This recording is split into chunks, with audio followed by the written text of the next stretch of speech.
Good afternoon, depending on where you are. Thank you for joining us.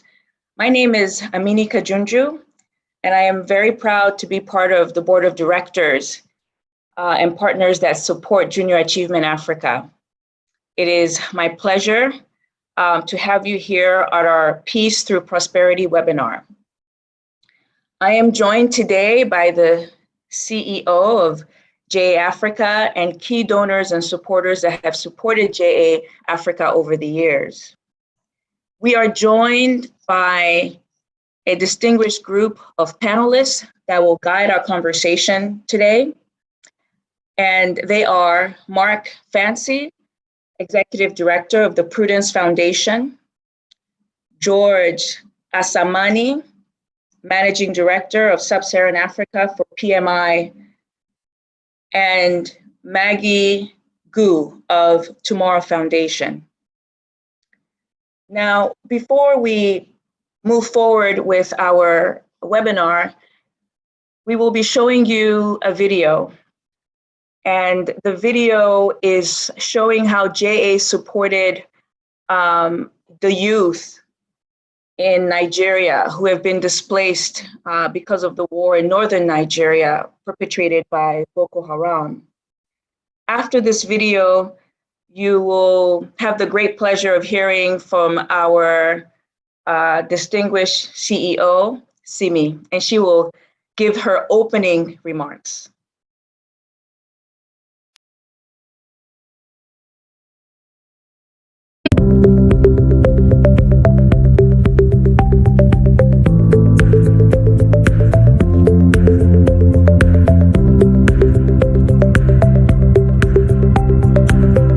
Ni sunana Halima Umar daga Goza muka zo.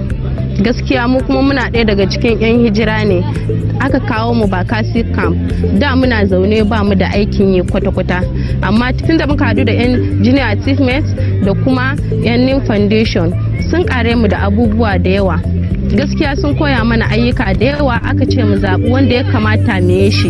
Ni na riga na zaɓi aiki, na koyi drofilo, ina iya yin bedsheet, kuma a hakan nan ina gode musu. Babu inda zai shiga in yi drofilo na ba wanda zai gani ya ce ba ni na yi ba. Za a yi mamakin irin drofilon da aka koya mana yi. Gaskiya na ji daɗi da yin hakan nan.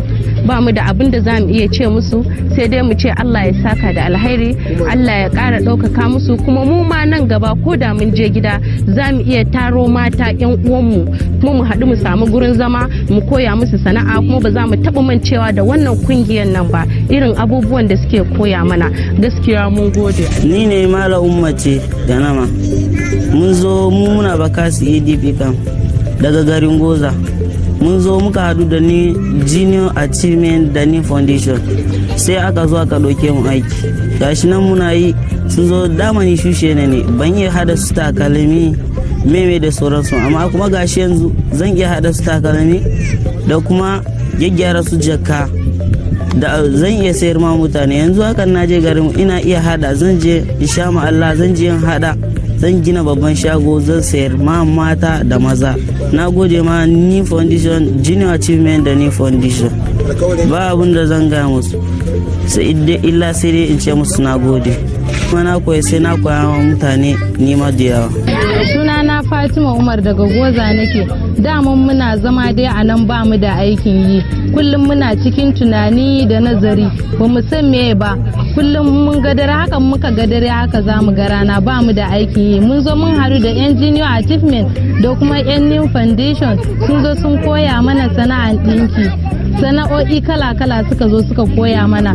Da shi nan kuma mun zo mun koyi sana'an ɗinki, ya taimake ni gaskiya, kuma ina so ya taimaki jama'a na. Ko da in na je gida ina son wa'anda ba su iya ba za su iya zuwa in koya musu, su ma su koya, mu ji daɗin aiki in yanda kowa ma zai ji daɗin shi. Kamar yanda aka koya mini, ni ma insha Allahu zan iya in koya wa'anda ba su iya ba.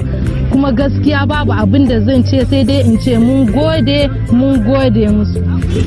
Sunana Abubakar Muhammad, ina zaune a karamin hukumar Manguno, local government Manguno. Muna zaman kashe wando ne a Bakassi camp. ba aikin yi sai yawan tunani. Allah ya sa sai muka zo muka haɗu da Junior Achievement da NIM Foundation ta kawo sana'o'i kala-kala ta ce a zaɓa, sai na zaɓa aikin sana'an sabulu. Gaskiya na koya sabulu da liquid duk an koya mana wannan. Gaskiya na ji daɗi, har za mu iya mu yi sabulu kala mai kamshi, za mu iya mu yi kamar Cameroon Sobaka da sauransu. Gaskiya mun gode, na ji daɗi. Kuma ko da na je gida dama a garinmu ba kamfanin sabulu, gaskiya yanzu kam ta samu mai aikin sabulu, kuma zan bude kamfani sai in sa sunan wannan kungiyar a kai din, domin ni ma man gode musu, nuna musu supporting na godewa, shi yasa zan sa sunan su akan sabulun. Na yi alkawarin cewa ba abin da zan iya saka ma NIM Foundation da Junior Achievement, dole ne to bari in koya ma wa'ansu, in sun ji daɗin sa sai su taya ta addu'a sai su.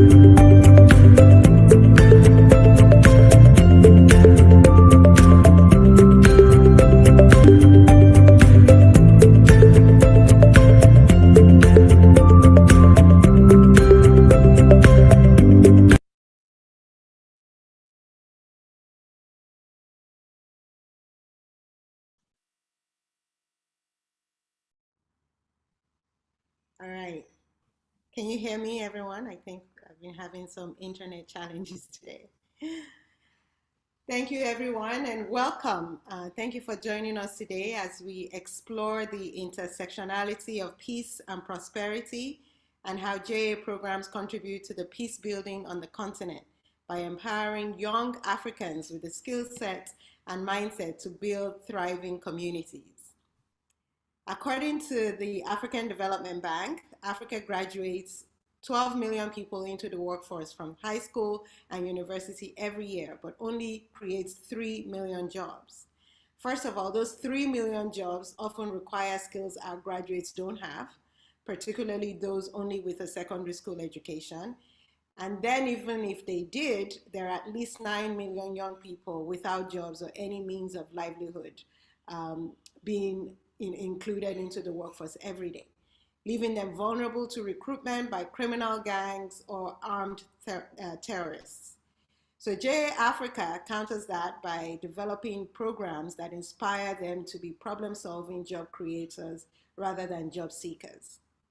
JA Africa operates in 13 countries, and the video you've just seen is from Nigeria, where one of such programs, immersion training strategies targeting young marginalized entrepreneurs, or TIME, trains youth that are not in education, employment, or training who have been displaced by the Boko Haram operation in the northeastern Nigeria, so that they are able to earn income in a dignified and legal way.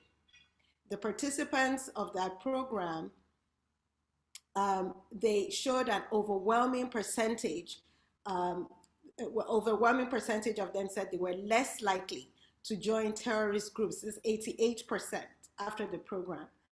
And it not only restored dignity, but it also restored hope. And as you heard many of them say in the video, when I return home, I'm going to teach members of my community what I've learned here so that we can all live better lives as entrepreneurs. The program was in 2017. The video was produced in 2018, so excuse the poor quality.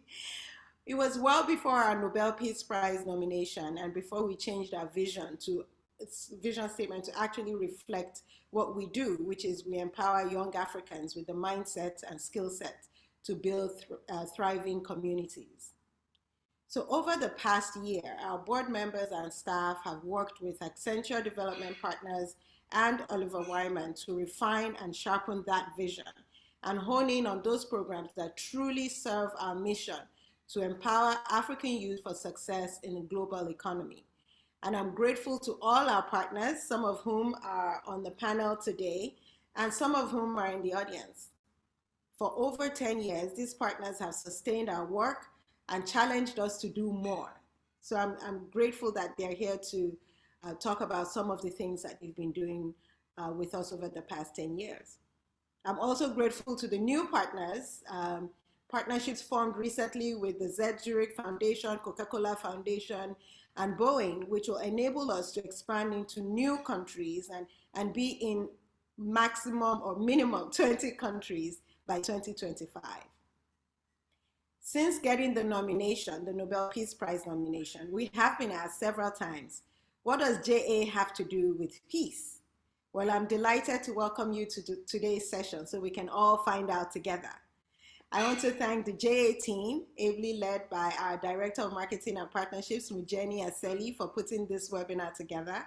She has worked tirelessly with her team to get very busy people together. I can't even get them on the phone yet. All of them are here as panelists to discuss this important topic. And I'm really grateful to all of you for showing up. Thank you also to our board member, Amini Kajunju, who's moderating this event. And I just want to hand it back to you, Amini, and say thank you to everyone and welcome. Thank you, Simi. Thank you so much for those opening remarks. And indeed, you asked the critical question, what does JA Africa have to do with peace and prosperity? And I will find out today. I think I have some ideas. And we have our next speaker, our keynote speaker, is actually very well versed to give us some information and some inspiration about how important security, youth development, and gender development is. And we are very, very pleased to have Madame Ori Touare. She's an accomplished peace and security expert with an incredible set of credentials and passion for gender and youth development. So she will give us our keynote address, and her address will be based on her vast experience on handling youth-related peace issues and security matters across the continent. And she'll be able to share with us how peace drives prosperity. Over to you, Madame Ori. Thank you very much. Thank you so much, Amini. And I don't want to take an attempt to your last name so that so I don't massacre your last name. Thank you so very much. I will just start my speech with a story of a young man who worked for me a few years ago as a cleaner. And when he came, his name is Ibrahima. We started working together, and I asked Ibrahima, why are you not in school? Because he was about 21, 22. And he explained to me, I have to drop out because my family could not pay my school fee. And so I made it my really responsibility to ensure that Ibrahima was okay, because I mentor youth in many, many programs. And I also help many youth to climb to really higher ladder in AU and ECOWAS and so on. So Ibrahima, since he didn't even go to high school, I helped him with a computer, I equipped him with a motorcycle and so on. But his main focus was to travel to Europe so that he can succeed in life. And so that was his obsession. I tried everything I could, but at some point, Ibrahima decided to cross the Sahara Desert through Morocco and then go to Europe. And later on, I found out that he came back because he was caught and he almost died. And he saw several people dying. But Ibrahima was very resilient. He was preparing again to go back to Europe, because for him, it was a shame for the family. So we have the story of many people like Ibrahima who leave the continent because they feel there's no hope for them, and they risk their life. And usually when you ask the family, where is your son, where is your daughter? They say, oh, he left or she left years ago, but we did not hear from her or from him yet. But what's happened is because those children, young people, die in the desert or in the sea, and they cannot contact their parents. So the mothers are unaware that their children have died. So the irony about our beautiful Africa, a continent so endowed with natural resources, human resources, and arable land, is that a growing number of our youth, the next generation of African development, think that the only way to survive and to succeed in life is to cross the Sahara Desert on foot and the Mediterranean Ocean by boat. Also, more youth are getting recruited by terrorist groups just to survive. I work in that field and I know exactly what's happening. So organizations such as JA Africa are at the forefront to empower African youth to believe in themselves and see the abundant opportunity available in Africa to succeed and actualize their full potential. This is a food for thought for all of us. So to the leadership and the staff of JA Africa, to the beneficiary of JA Africa, to the believers and believer in and supporter of JA Africa, and to all the hardworking youth in Africa and around the world, kindly accept my warm greeting from Dakar, the Senegalese capital. I would like to state how excited and privileged I feel to be granted the honor to deliver the keynote speech at this important webinar. The Peace to Prosperity webinar could not be more relevant and timelier in Africa and the world, actually, as this time of conflict, confusion, political instability, a rising cost of living and economic hardship, as well as growing wide disparity between the rich and the poor. So advocating for the empowerment, inclusion, and participation of Africa youth, young people, is a passion that truly drives me. I know for a fact that when you open a window of opportunity to youth, they will expand it to a large door of more opportunity that will benefit the entire continent. We have seen a young African lady from Liberia winning the Nobel Peace Prize, because I used to work for WANEP, and Miss Lema, she used to work for WANEP, which organized them and helped them, and they work and managed to really bring parties in conflict to negotiate and so on, which led to the end of the conflict in Liberia. In the Lake Chad Basin, a network of youth that I'm working with now through the CMI program are helping to facilitate dialogue and giving mediation skills in their communities. In the Sahel, network of young people are working positively, contributing to building peace in the region. As go for the Great Lake region, Eastern and Southern African region, young people are actively contributing to peace, to building peace and stability in their communities. Africa development and transformation lie on the shoulder of the young people of this continent, who will have to define the destiny of the continent. When we talk about ECOWAS of the people in this region, that we like to say, ECOWAS of the people. And when we are talking about youth, Africa's youth, who constitute the bulk of the population, actually they account for 75% under the age of 35. When we talk about the African Union, we should be grounded in African consciousness and so on. We can never succeed if we don't understand that this is the bulk of our population, and there's no development possible in Africa without the full participation and the voice of youth. So we need to empower youth. We need to equip them, coach them, and give them our trust so that they can lead us. So they're invaluable asset that should serve as a massive workforce to enable Africa and take Africa to its righteous place in the world.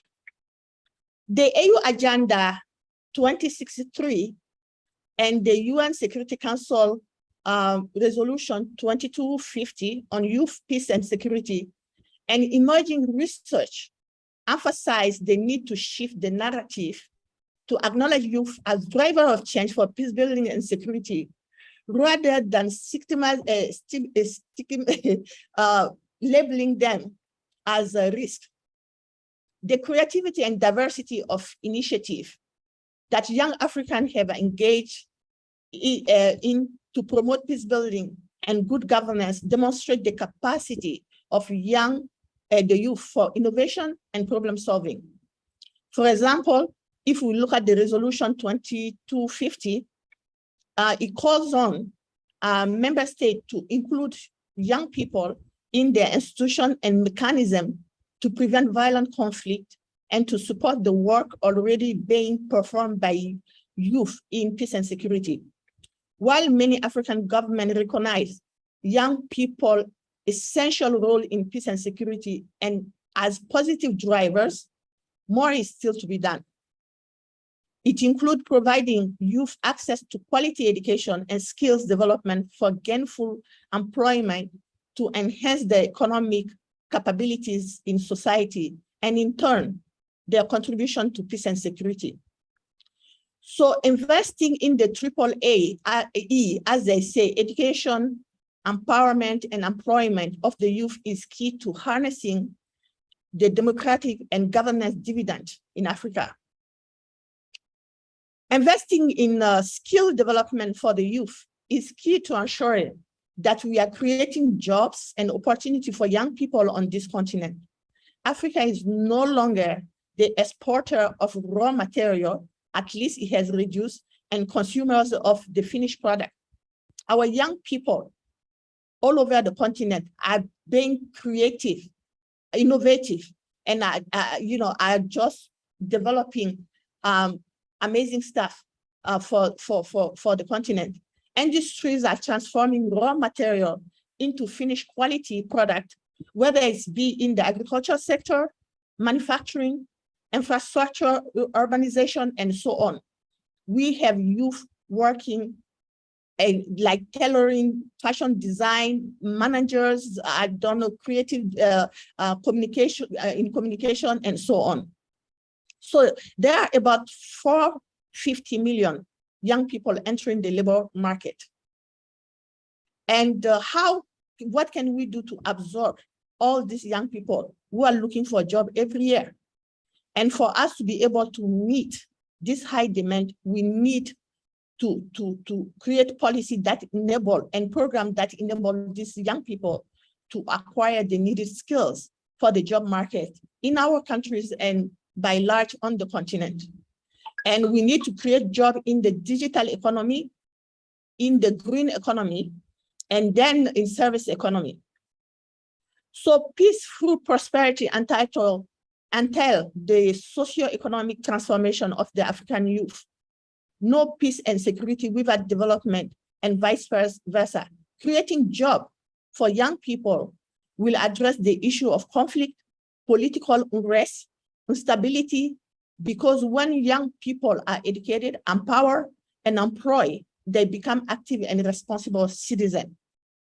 So J Africa is a MAN organization working to harness the full potential of Africa youth to break the cycle of poverty that has made Africa a poster child for poverty. J Africa is harnessing the potential of the youth through economic empowerment by delivering hands-on, blended learning, and financial literacy, work readiness, and entrepreneurship.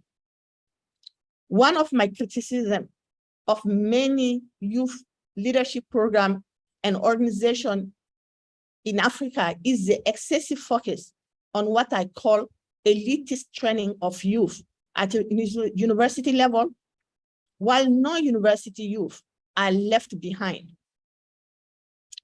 There should be equal opportunity on youth for youth from all walks of life in Africa, and to harness the full potential of our continent.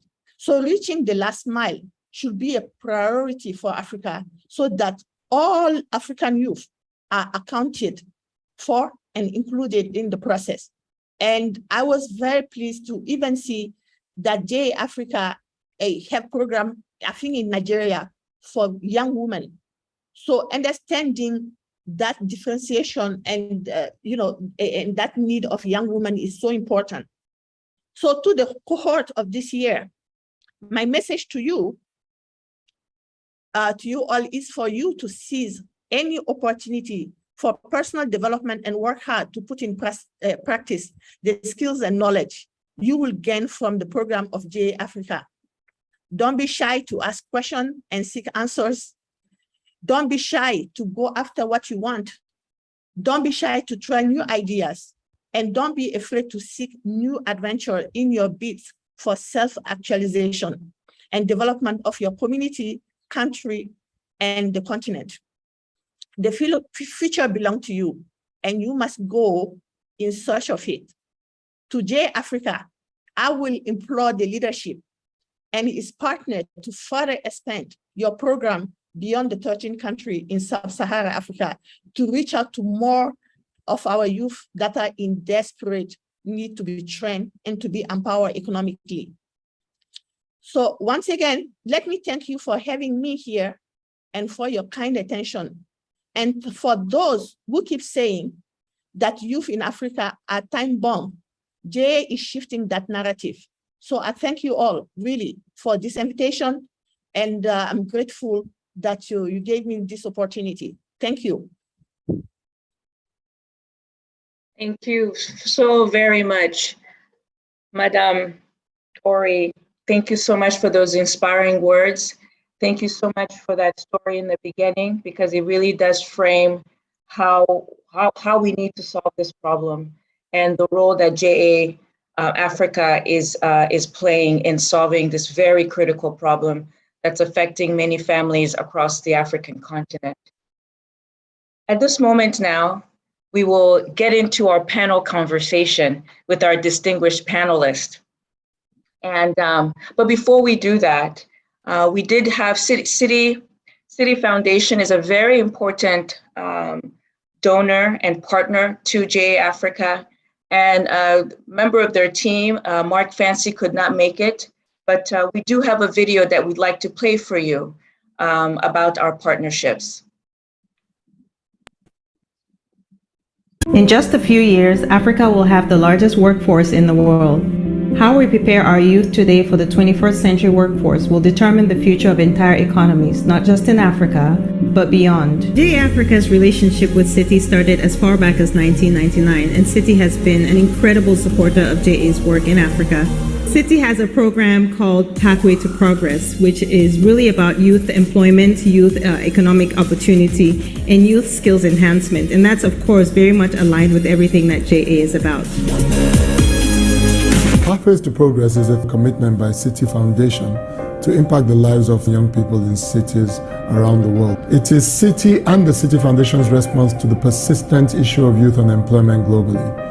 Pathways to Progress initiative supports programs that help young people ages 16 to 24, helps them build an entrepreneurial mindset, acquire leadership, financial and workplace skills, and begin to engage in the formal economy through a first job. Since the beginning of our engagement with Citi, we've been reaching about 4,000 students per year through the company program in its time, and we've also created over 800 different enterprises. It's a very important relationship for us, but it's not just important because of the source of funding and the size of funding, which is of course very useful for us as a nonprofit organization. It's important because it's a match where we are aligned in what we're trying to do in the world. Citi backs up that support by providing the time of its staff to be able to enhance JA's program. The benefits go both ways. Citi employees really do enjoy working alongside young people, testing new ideas and developing innovative solutions and products.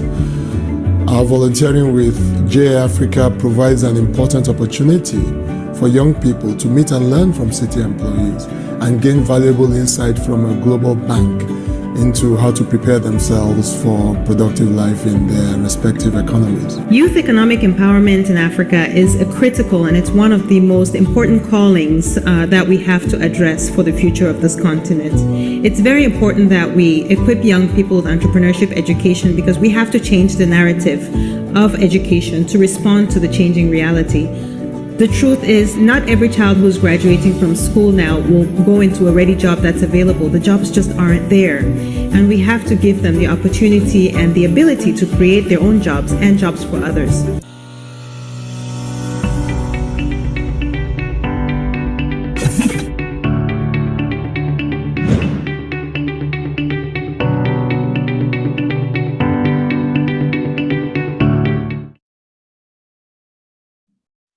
Thank you. Once again, our gratitude and thanks to City Foundation for their support and our partnership. Now let's get right into this conversation. As I mentioned at the top of this webinar, we have three distinguished panelists, Mark Fancy, George, and Maggie. And welcome to our speakers. Our speakers will be discussing the intersectionality of peace, prosperity, and also sort of pick up on some of the issues that our keynote speakers spoke about, and really think about how we can contribute to the development of livelihoods, equity, access to economic assets, particularly for the youth, and how we can engage them in peace and prosperity for Africa. So welcome to our panelists. So my first question goes to Mark. Please share with us how building financial literacy among the youth and how that's contributing to the agenda for peace and prosperity in Africa. Sure. Good morning, good afternoon, everyone. It's a pleasure to be here. And straight from the outset, I'd just like to congratulate JA for their nomination for Nobel Peace Prize for the unbelievable work they've been doing globally. It's a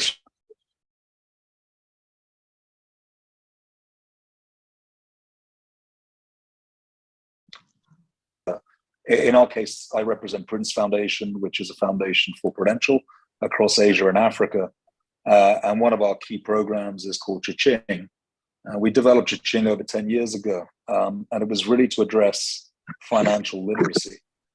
And at the time, it wasn't specifically to do with peace and prosperity. It was more about life skills and trying to ensure that a very fundamental life skill that hasn't historically been addressed in the educational systems was given some attention, and we could develop a program that could support that. So we set out with a big agenda of how do you create a financial education program, and really essentially which audience to look at. Should you target youth? Should you target adults? There is such a big need. To step back, money affects everyone in the world. It's crazy. It doesn't matter where you come from. Everyone is impacted by finance, by money. But it's one of the few subjects that's not formally taught. So we thought, after a lot of research, we decided to focus our energy on children. And actually, it was children aged 7 to 12. And that was purposefully done because of behavior studies indicated that that's where people are most influenced in their life. You can actually influence behavior more than any other time at the age of 7 to 12. So we got together and we decided to make a financial education program for children called Cha-Ching. We partnered with the Cartoon Network. We made a cartoon series that got delivered to about 81 million children every day on the Cartoon Network. And then in 2016, we partnered with Junior Achievement to really develop a curriculum based on the cartoons that could be delivered into schools. And that was really important for sustainability and impact. Could we actually create a curriculum that would be accepted by ministries of education, that could be trained to teachers, that could then be implemented in the school environment, so institutionalized, and that would give it continuity and sustainability, and also give us an ability to evaluate impact as the children go through the course. And we've been doing that with JA since 2016. We've reached over 1 million children to date. We're delighted that this program is really expanding into Africa. We're now, into 6 countries in Africa. We're in discussions in Zambia for a nationwide implementation. And we really see this as an investment in youth. It is so critical to give and empowerment people at the youngest age possible, to give them the right tools, the right values, and the right sort of trajectory from a young age as they grow up. And if we can equip them with sound sort of financial habits, sound financial decision making, and understanding and values around what money is, then it will set them with a good compass to navigate a better and hopefully more successful future. And in empowering people and making sure that we invest in them, they invest in themselves, that will lead to peace and prosperity. I mean, historically, prosperous countries, prosperous people tend to have a peaceful environment generically. It's usually conflict arises through necessity and need, where people aren't necessarily prosperous and don't have opportunities. So I think that importance of investing in youth at an early stage to give them the right tools so that they have the right opportunities. In our case, it's financial education, with JA entrepreneurship later as they get older, and various other foundations. And I'm sure my fellow panelists will share the work they're doing is all contributing to that ultimate goal. And to hit you with a statistic, 80% of all children in the world will be living in Asia and Africa by 2050. So that's quite an important mission, for want of a better choice of word. How do we make sure that we can invest in the youth of Asia and Africa so that they can invest in themselves in the future and avoid the story of having to migrate to Europe or elsewhere, but look for opportunities domestically in their own countries and build their countries to be prosperous, build prosperity for themselves and their fellow, their fellow citizens. So hopefully the work we're doing is contributing to that. I'd like to feel in Africa, and with JA's support, we're chipping away at that. 1 million needs to turn into 6 million. One child, one school needs to turn into every school. Thank you. Thank you so much, Mark, for those remarks. Actually, this is now a good time, Mark, for us to show the Cha-Ching video that we have. Please, so yeah, and we'll show that now. Hello everyone, and welcome back to today's episode of What do you say, guys? Yes!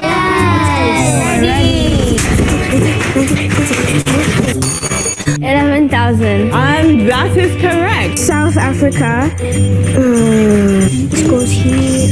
And luckily, we have just the perfect person here today. Today's guest is a very special one. Savings are essential for every one of us, which is why we're introducing you to Smart Target. Entrepreneurs. Ibeka wants to make money, I don't know. If you want something, it's gotta be earned. Bye!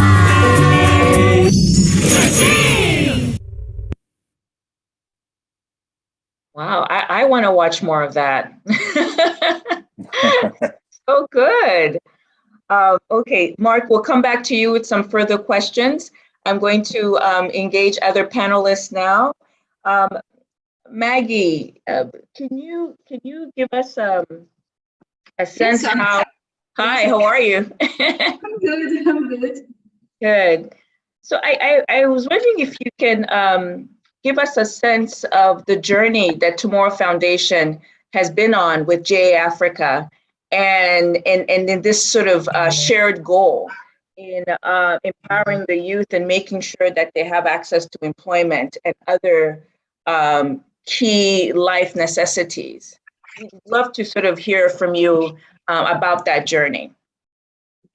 Thank you very much. And use this opportunity, I have congratulations to the GI worldwide.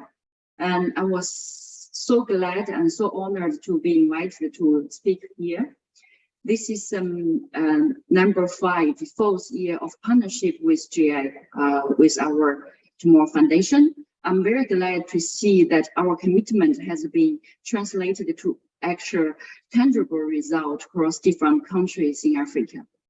Since the funding of Tomorrow Foundation, youth education and skill development and technology has always been our top priority within Tomorrow Foundation to create future leaders and possibility of change for Africa.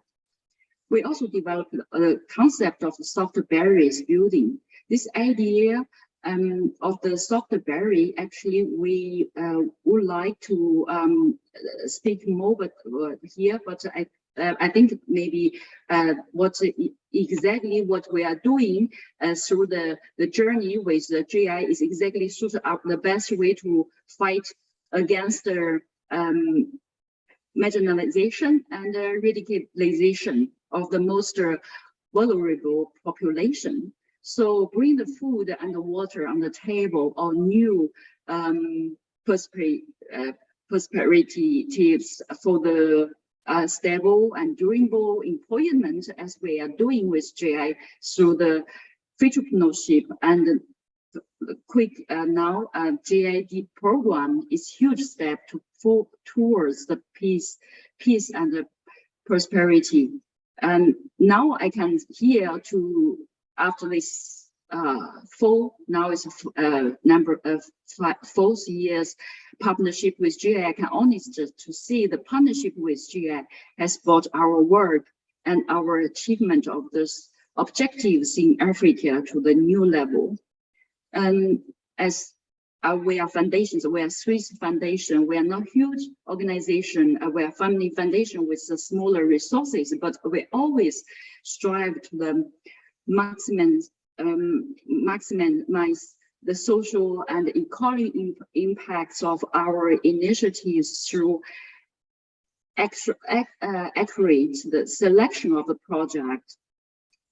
And so we choose GI as our partner, and then the collaboration with GI allows us to really enlarge our scope of the work and increase our impact. The size and experience of the GI allows us to reach such higher achievement. And then we are very glad to have 3 years, I think it's the number 3 years of a entrepreneurship program, and this is almost more than 2,000 young Africans have built them entrepreneurship, finance skills, and project management skills through the program. Now we have a new GI deep digital program will allow maybe more than 100,000 more to join the program, and we will not, Tomorrow Foundation will not have able to achieve this target if we are working alone. So that's why I'm very thankful to the partnership we are with GA. Thank you. Thank you so much for that, and for bringing up the need and the importance of partnerships. This is a big job, solving these problems, and you can never do it alone. So thank you so much, Maggie, for the partnership that Tomorrow Foundation has had with GA Africa. And I'll come back to you with some further questions, but we'll now go to George. George, Project Management Institute. Project management has become a critical skill. I mean, really across the board, whether you're early in your career or even before you start your career, even as you go into your career and even much later in most people's career, project management is a very important and attractive skill to have. And I know that I was very excited when we started this partnership with you, because I just understand that to be the case. I'd love for you to just give us a sense for how project management in Africa is developing as a skill set, and how and why is it important for your partnership to start with GA Africa as with the youth. Love to get some perspective from you on that. Thank you so much. Thank you, Amini. Thanks. First of all, congratulations to Junior Achievement for the nomination.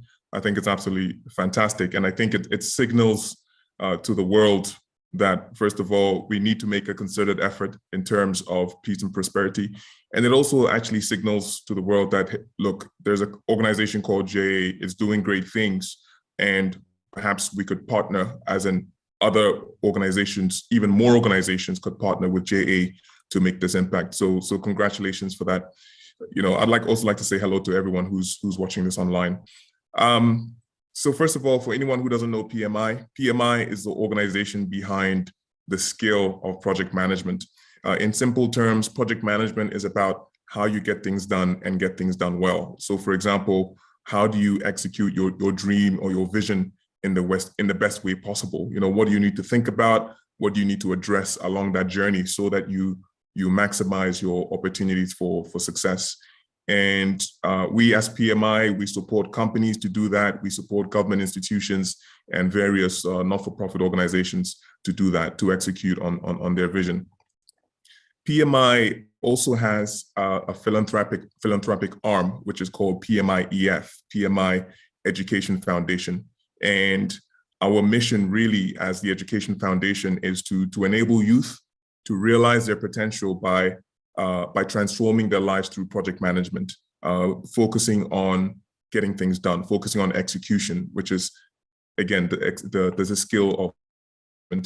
And as we've been partnering with various youth not-for-profits across the world, this year we are on track to reach 1.8 million people through project management. But specifically with JA Africa, our partnership is a few years old. We've been in partnership since 2020, and through JA Africa this year, we're hoping to reach at least 80,000 people through capacity building in project management. And so the partnership with JA is around PMI providing holistic financial support and capacity building to teach young people on project management across many countries in Africa. PMI has what we call chapters in 20 countries in sub-Saharan Africa. So we actually have a really, really large volunteer base of professionals, because volunteerism is one of the core principles and core cultures within PMI. So you have professional project managers actually committed to volunteering their time. And so it's these same volunteers who we put forward in our partnership with Junior Achievement to support some of the initiatives, such as the Company of the Year initiative. So in terms of the importance of project management and what's happening across the continent, project management is a critical skill. It's a skill that's extremely important, not only to youth, but also to, as you mentioned earlier, people who are older or more experienced, and even in sort of like early or mid and late career.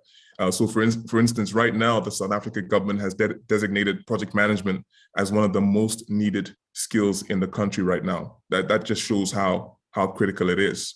And so coming back to the youth, we have a program running for youth from the age of 5 to 35. And so this ranges from providing very basic project management education to those who are much younger, so primary school and secondary school. And then of course, as you get older, our programs become a little bit more sophisticated and fit the age. And what the programs do is they build an execution mindset in the youth, so that once someone or your youth has an idea, they actually know what path to follow to execute, because there's no point having an idea and not being able to execute it. What the programs also do is they provide a network, because we've got this volunteer ecosystem across many countries as PMI. We're a membership organization, and as I mentioned, a lot of these members volunteer their time. And then thirdly, what these programs do is they also provide a path to project management certification, because it's a certification that also contributes and also provides evidence of that job readiness. So this is what our partnership looks like. This is how we're also like bringing project management to the continent to aid that capacity building. Thank you very much, George. Thank you very much for that information. I'm going to do one more round of questions, and then we'll go towards some closing remarks. Mark, I want to come back to you on financial literacy for children, and that, the wonderful clip that we saw there. Lots of excitement. It's really well done, and it seems like the kinds of things that the age group that you're targeting will be watching. My question to you is, what is the trajectory here? So I believe you said you started this, the Prudence Foundation started this program about 6 years ago. and you're growing and you're getting into countries. Can you talk about one, what are some of the challenges that you faced? And then the other, and then just one, talk about, you know, what is exciting? What is exciting the foundation and you personally about this work as you look into the future? So one, challenges, and then the second is, you know, what's exciting for the future, for the work that you're doing. Sure, thanks. And thanks so much for showing the clip, which is, just to put that into context, the clip was, it's a new TV show for Africa, using African youth to discuss the cartoon episodes of Ching and discuss the money topics that are brought up, or the financial topics that are brought up in the cartoon. And Ching is fundamentally based around the concepts of earn, save, spend, and donate. In terms of the challenges are always opportunities. They're always exciting. I think the biggest challenge is scale. You know, we work with countries. We get the curriculum into schools. We have to train the teachers, which we do with JA. It has a huge spin-off benefit to the teachers, actually, and we've actually been able to monitor and track that in certain countries where the teachers are developing their own financial skills, and that's having a spin-off effect in the way they actually use finance and their learnings around that. We had the curriculum and the whole ecosystem reviewed by a global financial education expert last year, an ex-OECD lead for financial education, Dr. Adele Atkinson. And she wrote a report that was very compelling. She looked at over 200,000 students' data from them and was able to conclude that Ching has an impact. It's absolutely concrete that children taking this course have a benefit. So therefore, the biggest challenge is, how do you get every child to have access to it? And that is complicated, because how do you train every teacher in a country? How do you then not only train them, but have it implemented? And once you've had it implemented, how do you do pre and post testing?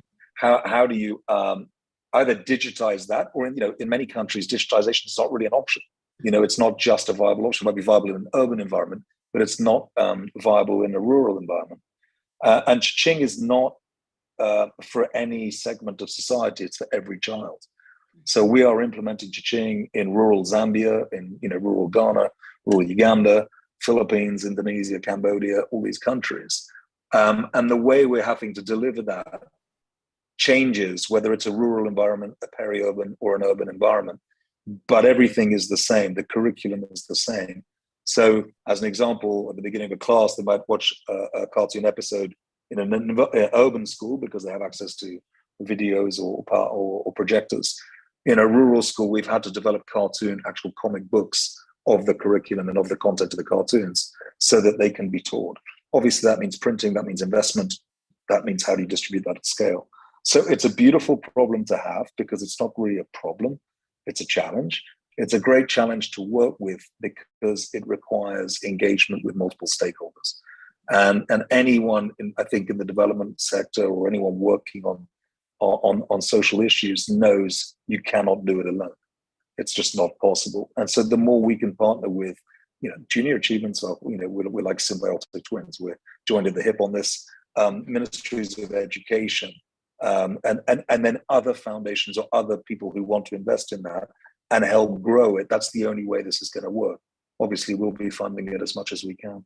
So that's the sort of the challenge. The ultimate goal for me is, well, for us, for everyone, is reaching every child. Why, if something is proven to work for one kid and it has a benefit, how do you make it available to every kid? And that's just a great challenge. It's a great opportunity. And that is where you get into the world of digitization, synergizing, leveraging different platforms, distribution channels. How do we get information to as many people as possible? How do we get education to as many children as possible? And how do you then, are you able to prove that and deliver that impact? So I see that as the future. We have an ecosystem, so we also have websites, we have parent tools, you have all these different sort of platforms and touch points. But I think the core is the curriculum, because that's really the meat and potatoes. That's what's going to educate the children and give them that right platform. So my sort of objective and goal is working, with as many friends and partners in Africa to make that a reality. Thank you so much, Mark. Thank you so much for that. Maggie, I'm going to ask you the same question, and that is, as you mentioned, and Mark just mentioned, partnerships are key to growth and to effectiveness. And that was some of the things that you said in your remarks. As you've thought about the work that you're doing in Africa, Tomorrow Foundation is doing in Africa, what are the challenges that you've encountered? And then what's exciting for you? What excites you sort of in terms of when you think about the future and the trajectory of the work that you're doing? I'd love to get your feedback on that. The challenge, like why I have this. Actually, the first time I come to Africa, my first trip to Africa was 2003.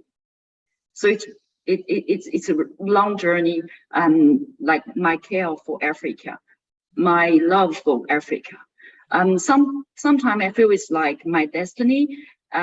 This very special link I have with Africa.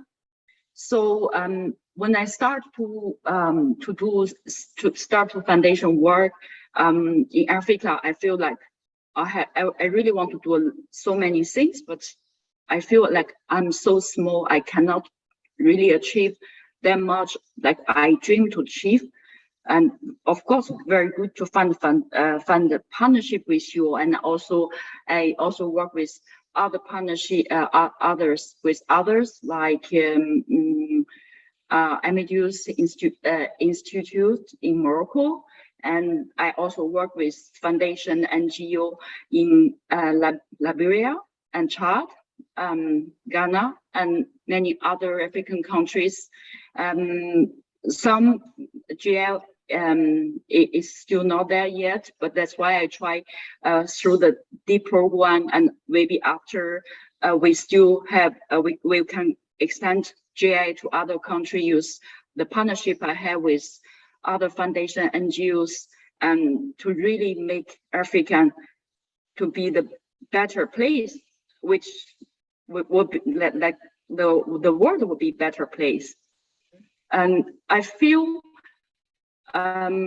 we traditionally we want to develop Africa use the way of old generation.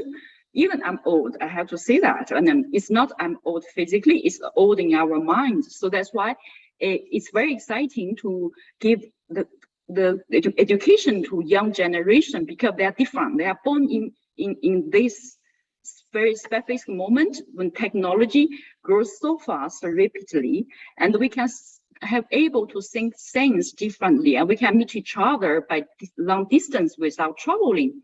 So those young generation, they could achieve many things we could not achieve.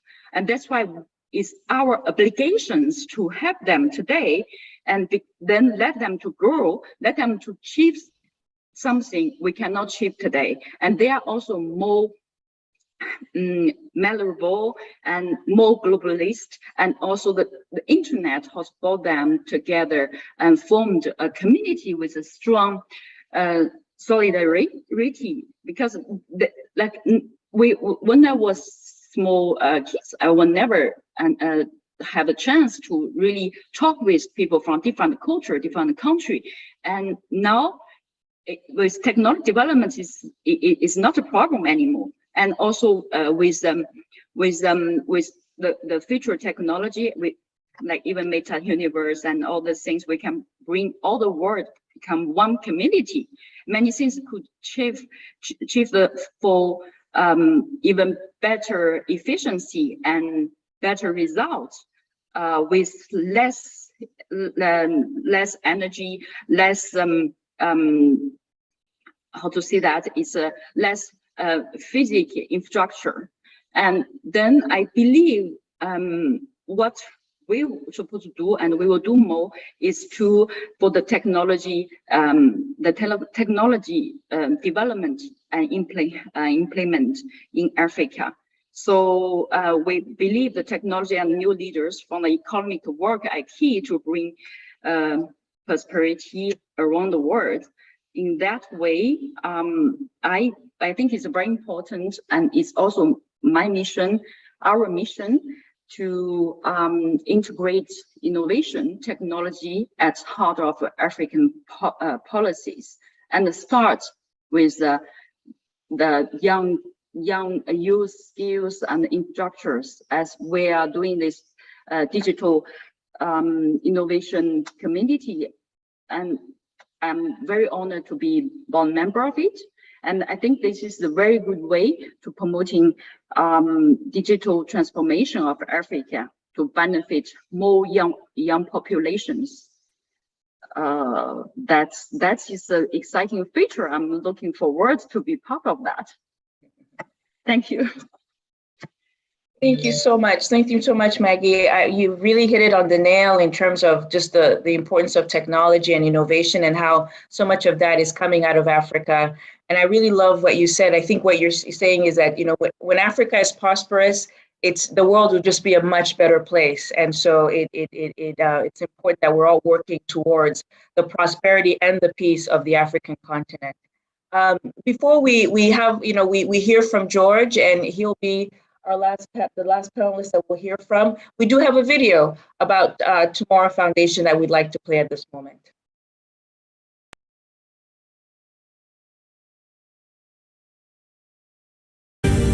Tomorrow Foundation is a Swiss charity foundation aiming at making Africa a more economically developed, politically stable, and culturally confident continent. The foundation gives access to technologies, training, and assistance that could result in maximum social and economic impact in Africa. From water projects to skills development, technical assistance, or governance advisory, the foundation is active in the areas of education, energy, health, and agriculture.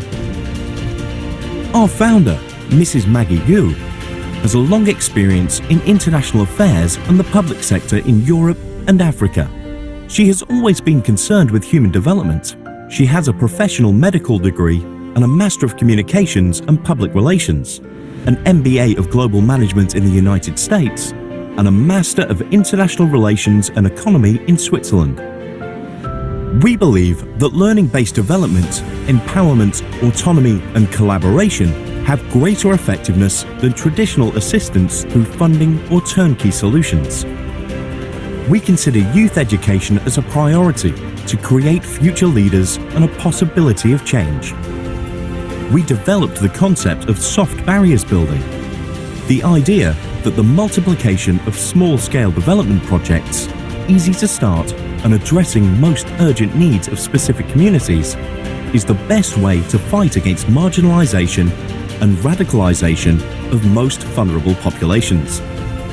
The foundation acts also at a larger scale, an upper level of the populations in need, promoting and assisting the development of more efficient and fairer economic policies and international cooperation. Tomorrow Foundation. Strive today. Strive for tomorrow.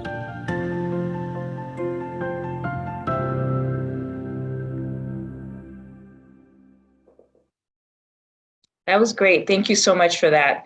The foundation is always thinking about tomorrow, which is already in your name. So you're forward leaning. Thank you. Thank you very much. Yes, that was great. Thank you. George, as our last panelist, we're putting a lot of pressure on you.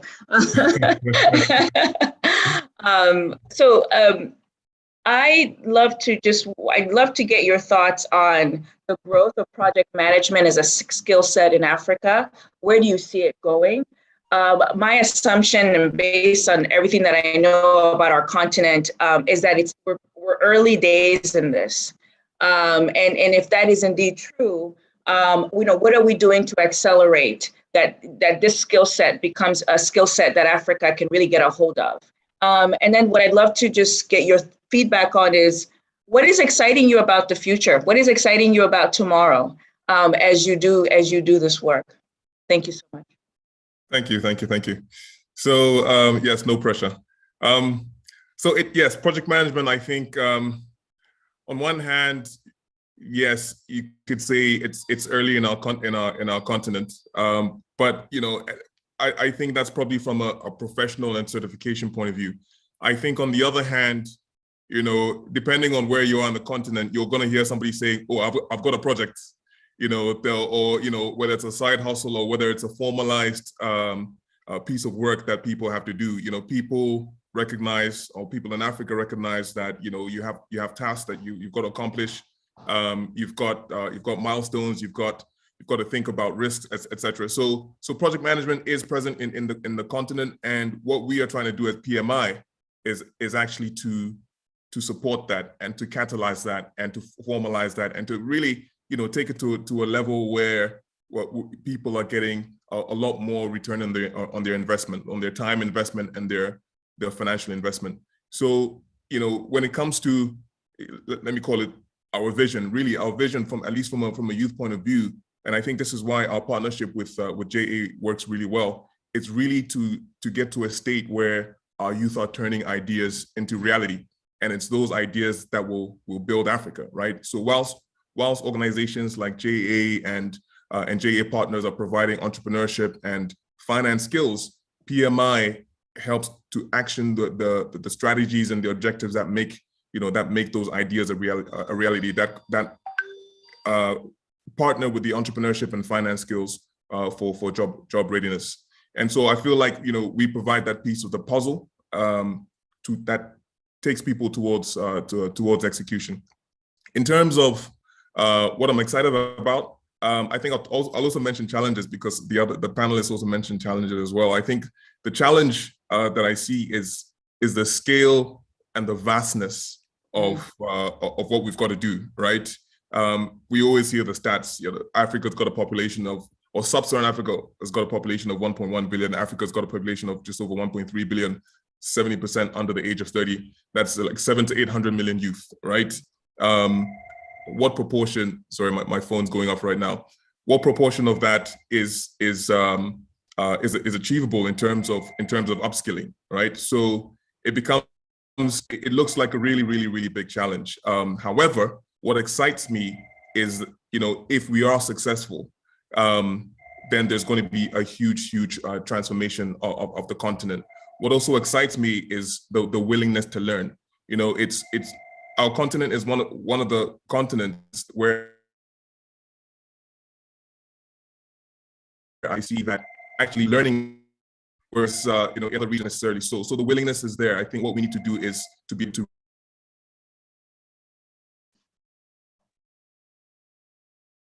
reach the audience. Thank you. Thank you so much, George. Really appreciate those comments. And before we go into the closing remarks, we will be playing a video from PMI.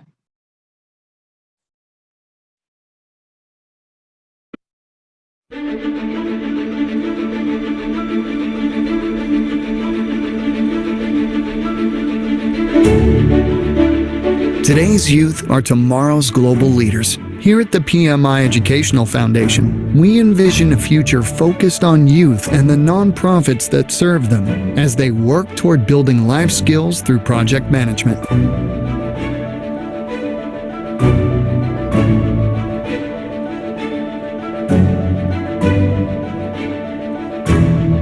By focusing on partnerships with nonprofit organizations around the world, PMIEF prepares youth for education, career, and community engagement by enhancing the development of their critical life skills. Eu aprendi a ser liderado e também a ser líder. It will help me to speak loud and proud and loud and confident. And I think that really helped me and my peers. Nonprofits all over the world understand the value of teaching life competencies to youth. That's why PMIEF is focusing on youth-targeted nonprofits around the globe. By embedding engaging project management concepts into these organizations, we help give the world's youth the competencies to be inspired, successful adults through valuable life skills. With the PMIEF grant, I'm certain and very excited that it will really help us to further this mission, to improve the lives of children, to help children not just to survive in this world, but to thrive, not only in South Africa and the continent, but really to have an impact on the entire world. When we teach the world's youth to apply project management skills in their lives, we unlock their potential and open doors to collaboration, critical thinking, creativity, and communication. These skills will be critical for youth around the globe to succeed in an increasingly competitive world. You are a critical part of our strategy. Your skills, enthusiasm, and financial support can help make our vision a reality. At PMIEF, we believe in project management for social good.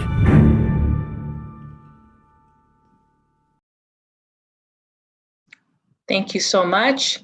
That was great. That was really good.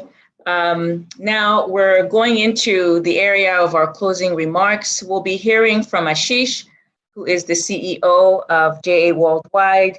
We'll also be hearing from Jarle, who's the former CEO of JA Norway. And then we'll have a vote of thanks from Janet, who is the vice chair of JA Africa Board. After those closing remarks, please stick around for a video that will from a JA alumnus out of Uganda. Over to you, Ashish. Thank you, Amini, and congratulations to JA Africa on this great session. There's so many reasons why I'm excited about this Nobel Peace Prize nomination. First of all, it brings attention to exactly the topics that we're talking about today, which is the connection between economic opportunity and peace. If you look at the history of the Nobel Peace Prize with great nominations and great winners over the years, many of the organizations that have won, there have been over 100 individuals and organizations that have won the prize. About 20 to 25 have been organizations, and many of them have been focused on peace building during war, such as, for example, the Red Cross or Médecins Sans Frontières, two other nonprofits that are among the largest in the world.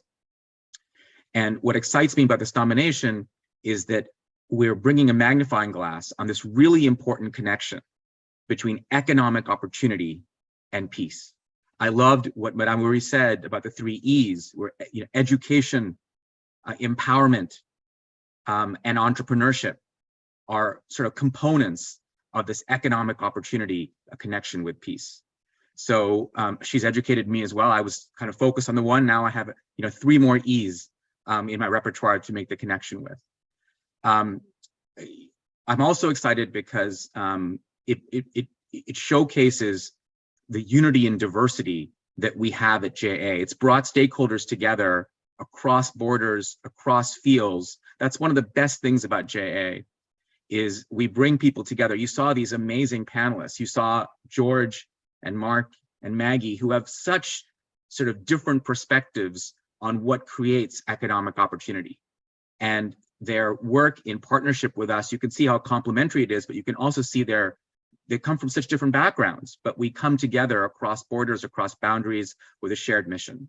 So that's another reason why I'm excited. And finally, I think the staff and teams and volunteers and board members of JA, I think, have become sort of more aware and able to communicate what we do around the world, particularly in parts of the world where our brand is not well known. So JA historically has been well known, of course, in some of the parts of the world like the US and Europe, but as we've expanded around the world, having people understand what JA does is so important. And I've seen articles now written about JA in some of the smallest towns all over the world, partly because of this nomination. So I'm just so excited that we have been able to bring stakeholders together and listen to this connection between our work and peace and prosperity. I think what really does bring us together is the fact that our programs enable young people to believe that tomorrow will be better than yesterday. And I think that particularly for peace, when young people truly believe that, the chance of conflict and marginalization goes down.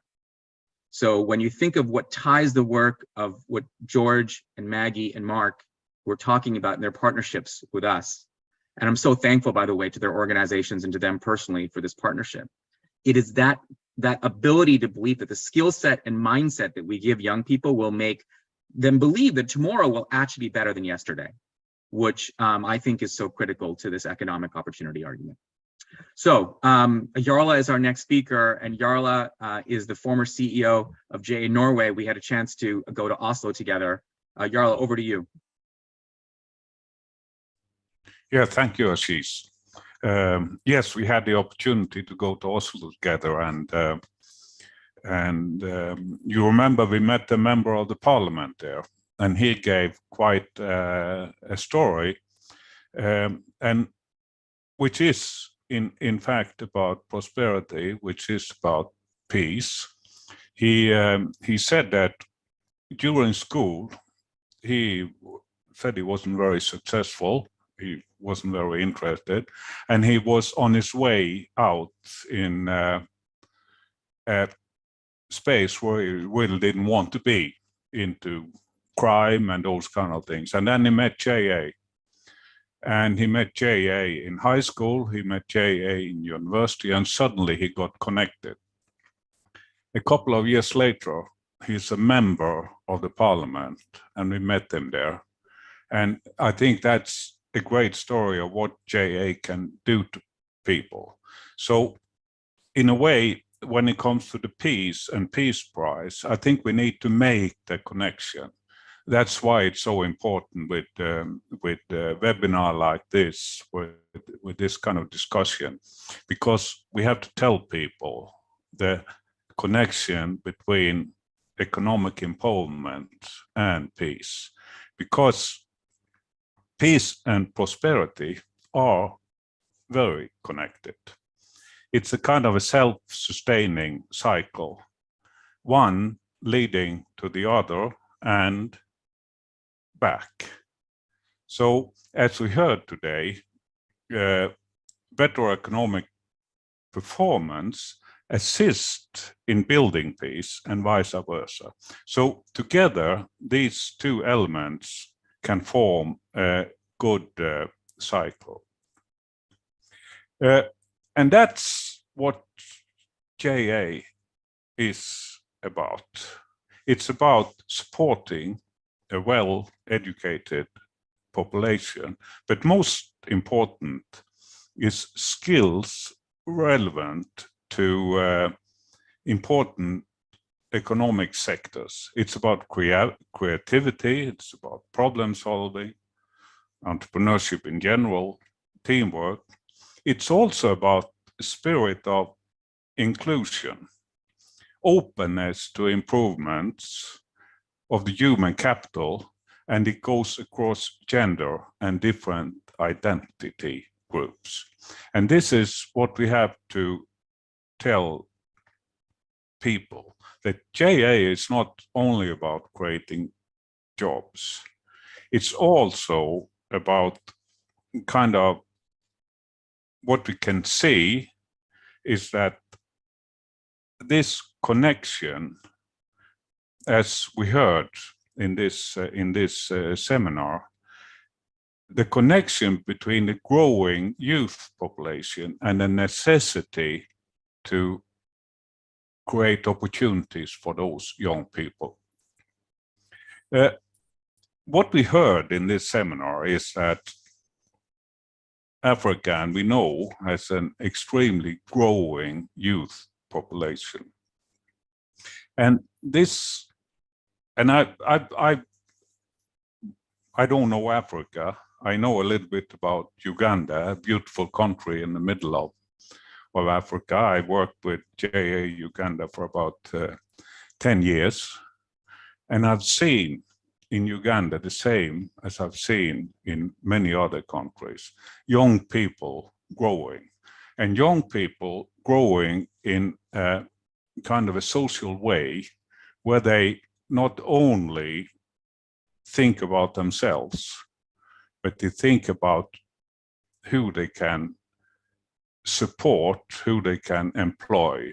I followed a young entrepreneur in Africa for that period, and I could learn a lot from him about the way he was employing people and counting how many he supported.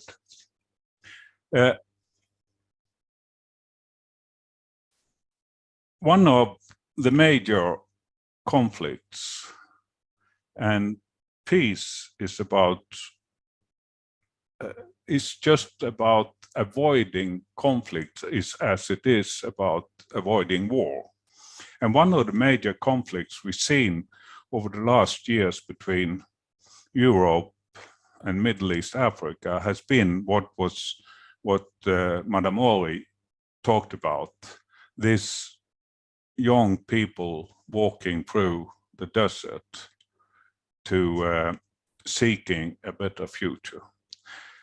Ugandan woman working in the Norwegian embassy in Kampala, she was a key person in supporting entrepreneurship education in Uganda. And she came up to me one day and told me about her motivation for entrepreneurship education. And she said, we have to stop those young people from entering that boat. Of course, she talked about the crossing on the Mediterranean Ocean. We need to create opportunities for them where they are and where they live. And I think JA is a major influencer helping those young people to build their country, to create jobs, to spur economic growth, generate tax revenue, and to create hope for those people. And that's certainly connected to peace. Thank you. Thank you, Charlie. Thank you for those kind remarks. So if you are curious, anyone on this call on how JA's activities champions peace, I'm sure this session has been very, very enlightening. So on behalf of Junior Achievement Africa, I want to say a big thank you to all our esteemed speakers. I truly enjoyed, as we all did, I believe, the vibrant conversations touching on pertinent issues on peace building and the youth. I must mention our deep sense of appreciation to Madame Ore for your heartfelt and insightful keynote. Thank you much, Funmi, Maggie, George, Charlie, Simi, and Ashish. And thank you to our fantastic moderator, Amini, for making the session come alive, enabling us to engage and to explore pertinent issues. I also want to thank all our partners, our donors, J alumni, J Africa member nations, J Africa board members who are present, JA worldwide, our volunteers, and all friends of JA. Your support towards this Nobel Peace Prize nomination has been exemplary. So once again, thank you, and we look forward to engaging with you in the various programs we have within JA, and wishing you a great day and evening ahead. Thank you. Thank you very much. Thank you very much. Thank you so much. Please wait for the last video.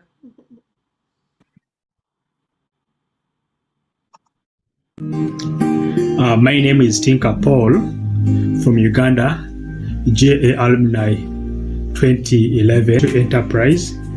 That is the Thinkersoft, whereby I teach youth and other people in my network. We are going to learn how to make liquid soap, and the materials that you need to make liquid soap, there are basically 8 items that you need. We have we have worked on a number of projects. We have tried out very many opportunities.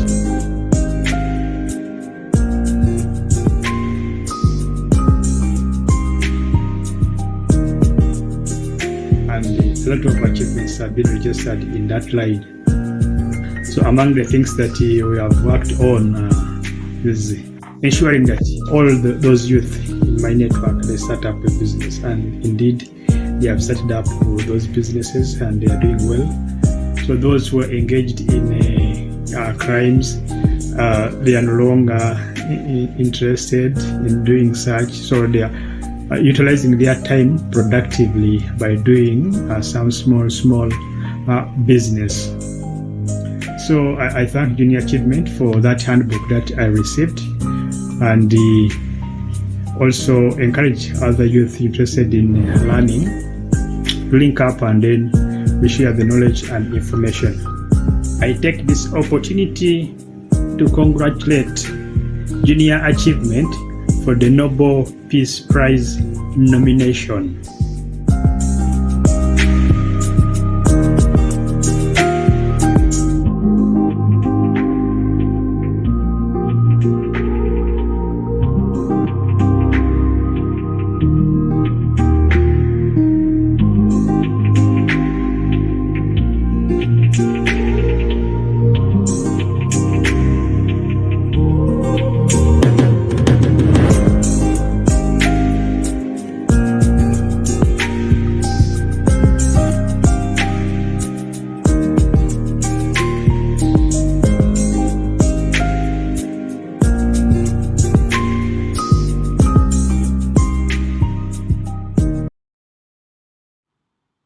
Thank you, everyone, and amazing. We finished on time.